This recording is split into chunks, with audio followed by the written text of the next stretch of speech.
சட்டமன்ற தேர்தலுக்கான மத்திய தேர்தல் பார்வையாளர்களை நியமித்து தேர்தல் ஆணையம் உத்தரவிட்டுள்ளது. தமிழ்நாட்டிற்கு ஒட்டுமொத்தமாக 327 தேர்தல் பார்வையாளர்கள் நியமிக்கப்பட்டுள்ளனர். தேர்தல் ஆணையம் மற்றும் தமிழக அரசு இடையேயான தொடர்புக்காக தலைமைச் செயலாளர் உள்ளிட்ட அதிகாரிகளை கொண்ட குழு அமைக்கப்பட்டுள்ளது. தேர்தல் ஆணையத்திடம் அரசு வைக்கும் கோரிக்கையையும் இந்த குழு சரிபார்க்கும்.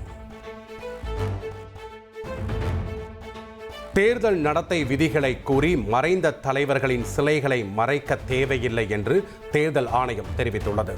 அங்கீகரிக்கப்பட்ட அரசியல் கட்சிகள் முன்வைத்த கோரிக்கையை அடுத்து அனைத்து மாவட்ட தேர்தல் அலுவலர்களுக்கும் இந்த அறிவுறுத்தல் வழங்கப்பட்டுள்ளது.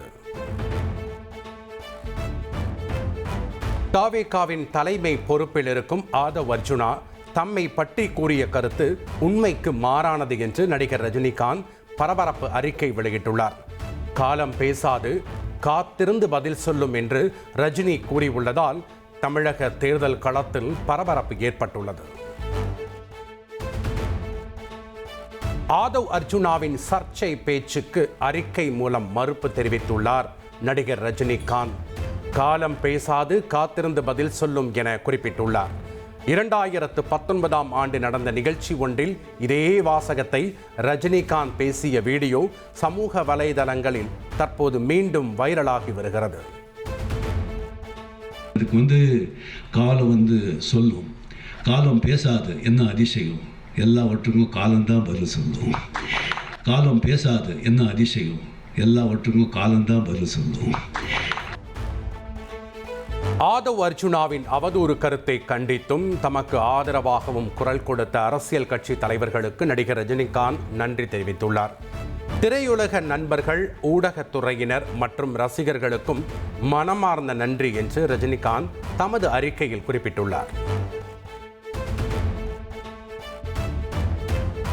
தமிழக சட்டமன்ற தேர்தலில் விஜய் தலைமையிலான தமிழக வெற்றி கழகம் தனித்து போட்டியிட உள்ளதாக தகவல் வெளியாகியுள்ளது. என்டிஏ கூட்டணியில் விஜய் இணைய உள்ளதாக தகவல் பரவிய நிலையில் தாவேக தனித்து போட்டியிட முடிவு செய்துள்ளதாக கூறப்படுகிறது. தாவேக தலைவர் விஜய் பெரம்பூர் தொகுதியில் போட்டியிட உள்ளதாக தகவல் வெளியாகியுள்ளது. தாவேக பொதுச் செயலாளர் என் ஆனந்த் டிநகர் தொகுதியிலும், ஆதவ் அர்ஜுனா வில்லிவாக்கம் தொகுதியிலும் களமிறங்க உள்ளதாக கூறப்படுகிறது.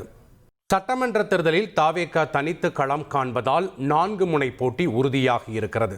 வெற்றி தோல்வி குறைந்த வாக்குகள் வித்தியாசத்திலேயே இருக்கும் என்பதால் தமிழக அரசியல் களம் சூடு பிடித்துள்ளது. தமிழ்நாடு புதுச்சேரி சட்டமன்ற தேர்தலுக்கான திமுக வேட்பாளர் நேர்காணல் தொடங்கியுள்ளது. புதுச்சேரி மற்றும் காரைக்கால் மாவட்டங்களைச் சேர்ந்த விருப்ப மனுதாரர்களிடம் முதல்வர் ஸ்டாலின் நேர்காணல் நடத்தி வருகிறார். தேசிய ஜனநாயக கூட்டணியில் விரைவில் தொகுதி பங்கீடு நடைபெறும் என்று கூட்டணியின் தலைவரான எடப்பாடி பழனிசாமி தெரிவித்துள்ளார். அதிமுக தேர்தல் அறிக்கையும் விரைவில் வெளியாகும் என்றும் அவர் கூறியுள்ளார். ஏபிஎஸ்க்கு எதிராக நம்பிக்கையில்லா தீர்மானம் கொண்டு வந்த போது அவருக்கு நான் ஆதரவளித்தது தவறு என்று ஓபிஎஸ் தெரிவித்துள்ளார். நெல்லை வீரவநல்லூரில் நடைபெற்ற திமுக கூட்டத்தில் பேசிய அவர், ஏபிஎஸ்க்கு எதிராக வாக்களித்திருந்தால் அதிமுக ஆட்சி கவிழ்ந்திருக்கும் என்று கூறினார்.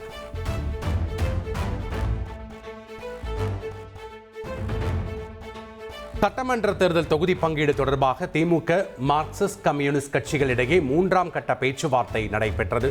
தேர்தல் தேதி அறிவிக்கப்பட்டுள்ள நிலையில் 2 நாளில் தொகுதி பங்கீடு இறுதி செய்யப்படும் என்று மார்க்சிஸ்ட் மாநில செயலாளர் சண்முகம் தெரிவித்துள்ளார்.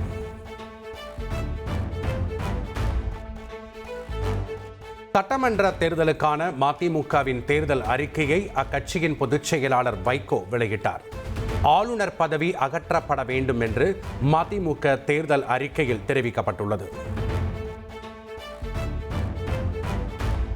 சட்டம் ஒழுங்கு பிரச்சனையில் திமுக அரசை கண்டித்து தமிழகம் முழுவதும் தேசிய ஜனநாயக கூட்டணி சார்பில் கண்டன ஆர்ப்பாட்டம் நடைபெறுகிறது.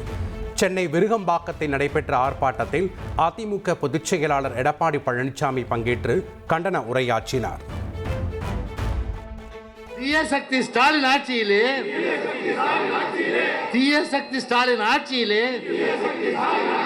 இழந்தது போதும் திருப்பியடி.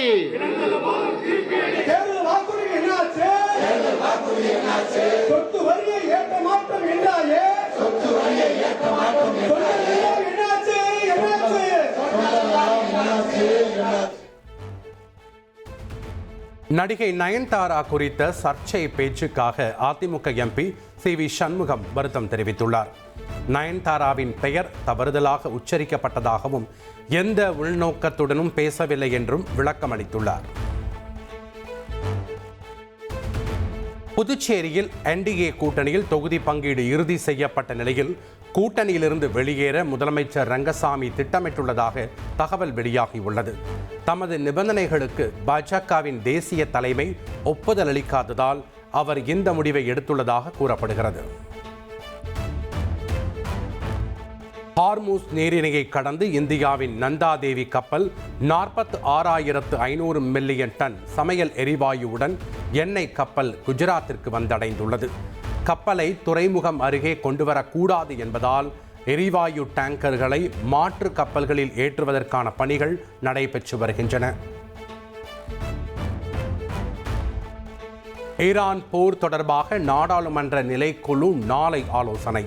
மத்திய கிழக்கு நாடுகளில் உள்ள இந்தியர்களை பாதுகாப்பாக மீட்பது குறித்து ஆலோசிக்கப்படுகிறது. ஈரான் துணை இராணுவத்தின் பாசிஜ் படைப்பிரிவின் தளபதி சுலைமானி கொல்லப்பட்டதாக இஸ்ரேல் அறிவித்துள்ளது. ஈரானில் மக்கள் நடத்திய போராட்டங்களை கட்டுப்படுத்துவதில் முக்கியமாக செயல்பட்டவர் சுலைமானி என்பது குறிப்பிடத்தக்கது. சென்னையில் 2வது நாளாக தங்கம் விலை சவரனுக்கு 480 ரூபாய் குறைந்துள்ளது. 1 கிராம் 14,650 ரூபாய்க்கும் 1 சவரன் தங்கம் 1,17,200 ரூபாய்க்கும் விற்பனை செய்யப்படுகிறது.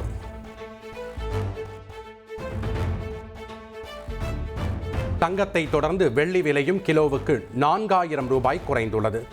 1 கிராம் வெள்ளி 280 ரூபாய்க்கும் 1 கிலோ வெள்ளி 2,80,000 ரூபாய்க்கும் விற்பனையாகிறது.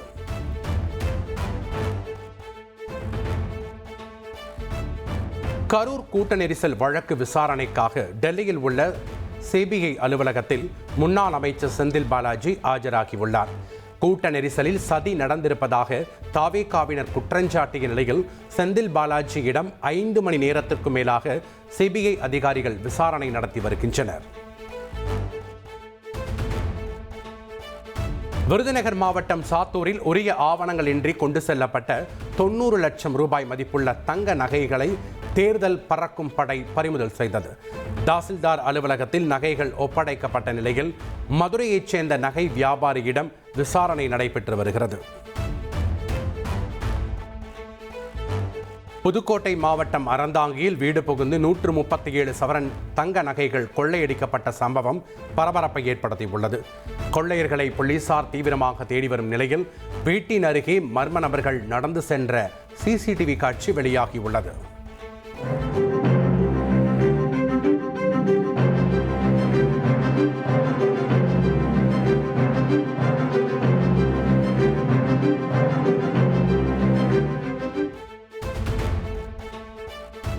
ஹோசூர் அருகே மாநில எல்லையில் நடத்தப்பட்ட வாகன சோதனையில் உரிய ஆவணங்கள் இன்றி கொண்டு செல்லப்பட்ட 2,34 லட்சம் பணம் பறிமுதல் செய்யப்பட்டது.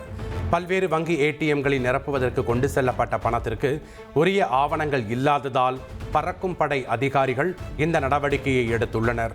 நாடாளுமன்ற மக்களவையில் அமளியில் ஈடுபட்டு 8 MPக்களின் சஸ்பெண்ட் உத்தரவை ரத்து செய்யப்பட்டுள்ளது.